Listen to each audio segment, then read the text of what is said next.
आखिर क्यों elephants jump नहीं कर सकते?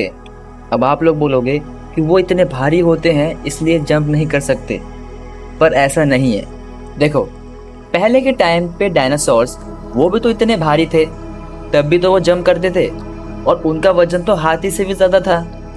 पर देखो, यहाँ पे हाथियों का थोड़ा अलग केस है।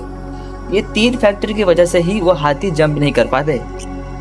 तो पहला एज यूजुअल मैसिव वेट है, क्योंकि एक अडल्ट एलिफेंट का वेट करीबन 6000 केजी का होता है और इतना वेट लेकर जंप करने से उनके जॉइंट्स में बहुत ज़्यादा प्रेशर आ सकता है और एक छोटी सी छलांग भी हड्डियां तोड़ सकती है।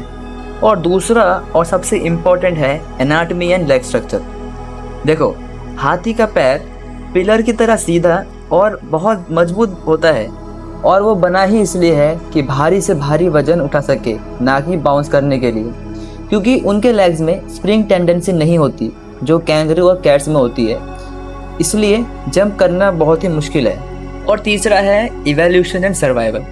देखो, एलिफेंट्स को जिंदा रहने के लिए कभी जंप करने की ज़रूरत पड़ी ही नहीं, क्योंकि उनका साइज, ताकत और दिमाग ही उनकी सुरक्षा थी।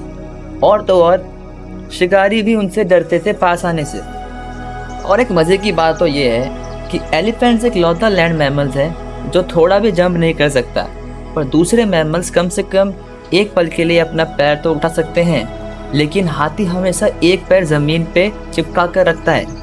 तो ये मत सोचना कि हाथी के बोन्स वीक है इसलिए शायद वो जंप नहीं कर सकता।